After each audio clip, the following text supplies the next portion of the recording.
నమస్తే BCC news కి స్వాగతం. నేటి ముఖ్యాంశాలు.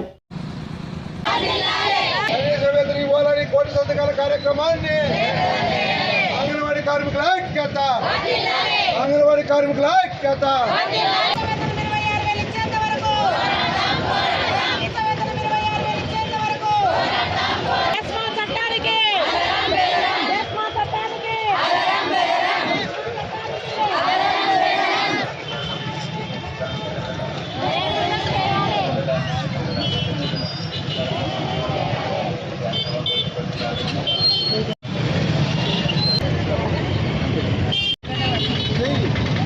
కోటి సంతకాల కార్యక్రమాన్ని అంగన్వాడీ కార్మికుల ఐక్యత ప్రభుత్వం నుండి వైఖరి కనీస వేతనం ఇచ్చేంత వరకు నోటు దురుసు సజ్జల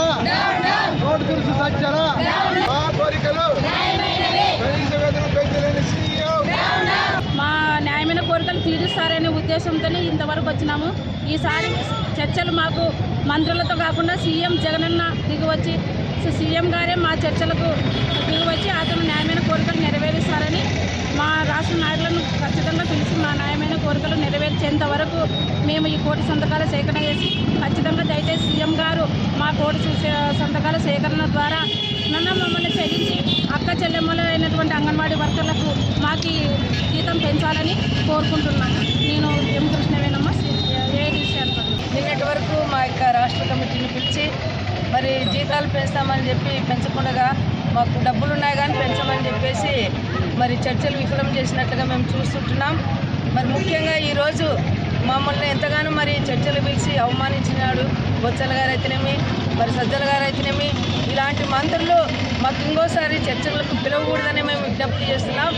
మా చర్చలకు మమ్మల్ని పిలిచాలంటే సీఎం గారే మా వద్దకు వచ్చి మాతో మరి సహకరించి మా చర్చలు జగనన్నకు చెప్దామని మేము కోటి సంతకాల కార్యక్రమాన్ని మేము ప్రారంభిస్తున్నాం. ఈ యొక్క కార్యక్రమం విజయవంతం కావాలని మేమందరము కోరుకుంటూ సెలవు తీసుకుంటున్నాను. నా పేరు మల్లేశ్వరి, కొనగండ్ల మండలం. సమ్మె 33వ రోజు చేరుకునింది. నిన్న కూడా మన కేబినెట్ మంత్రులు బొత్స సత్యనారాయణ గారు, ప్రభుత్వ సలహాదారుడు సజ్జల రామకృష్ణారెడ్డి గారు మిగతా వాళ్ళు పిలిచినారు. కానీ మన రాష్ట్ర నాయకుల్ని చాలా అవమానపరిచి వాళ్ళని అవమానపరిచే విధంగా చర్చల్లో మరి దాంట్లో సారాంశానికి వినుకోకుండా కూడా పంపించడం జరిగింది. మరి వాళ్ళు కనీస వేతనం 26,000 ఇవ్వాలని చెప్పి మన డిమాండ్ ఉంది.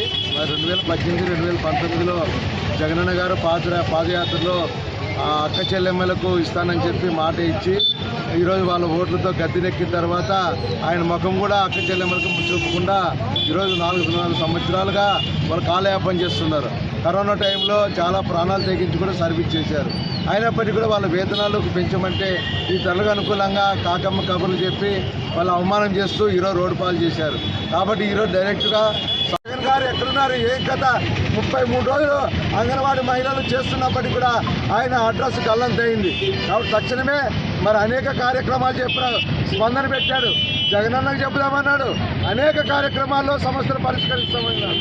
కానీ ఇంతవరకు కూడా మన పోస్ట్ ద్వారా జగనన్నకు చెబుదామన్న కార్యక్రమం కూడా చేపట్టారు. కాబట్టి దాన్ని స్పందించి రాష్ట్ర ప్రభుత్వం వచ్చి అంగన్వాడీ కార్మికులకు న్యాయమైన సమస్యలు 3 ఉన్నాయి. కనీస వేతనం 26,000, గ్రాడ్యుయేటీ పెన్షన్, ఆ 3 పట్ల స్పందించకుండా 10 చేసాం, 11 చేసినాం, ఇంకొకటే కదా ఉండేదని చెప్పి అబద్ధాలు చెప్తున్నారు.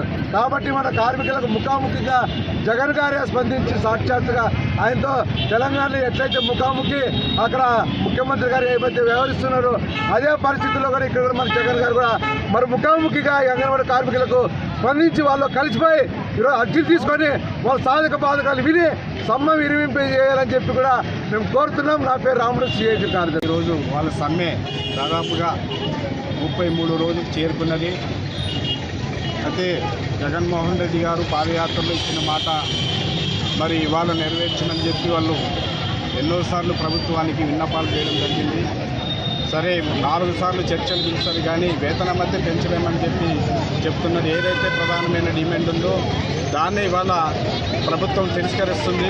ఆ తిరస్కారానికి వ్యతిరేకంగానే మళ్ళీ ఉద్యమం బాట పట్టాల్సిన పరిస్థితి వచ్చింది. మరి సజ్జల రామకృష్ణ గారు ఆ రోజు పాదయాత్రలో సలహా ఇచ్చినాడో లేదో కానీ మాకు తెలియదు. కానీ ఈరోజు ఆయన సలహా తీసుకుంటాడు. సజ్జల రామకృష్ణారెడ్డి గారు మంచి సలహా ఇవ్వాలి. మరి ఇలాంటి సలహాను ఫెయిల్ అయినాడు ఆయన. చాలా సీఎం గారికి మంచి ఆలోచన ఇచ్చేవాడు, మంచి మరి సలహా ఇచ్చేవాడు. మరి అంగన్వాడీ విషయం దిగివచ్చి వాళ్ళ న్యాయమైన డిమాండ్ను పరిష్కరించేంత వరకు ఈ ఉద్యమం ఇంకా కొనసాగుతూ అయితే కోటి సంతకాల సేకరణ మరి ఈ కార్యక్రమాలు విజయవంతం చేయాలని చెప్తూ ఈ అవకాశం ఇచ్చిన మీ అందరికీ ధన్యవాదాలు తెలుపుతూ నా పేరు రాజు, IFTU జిల్లా కార్యదర్శి.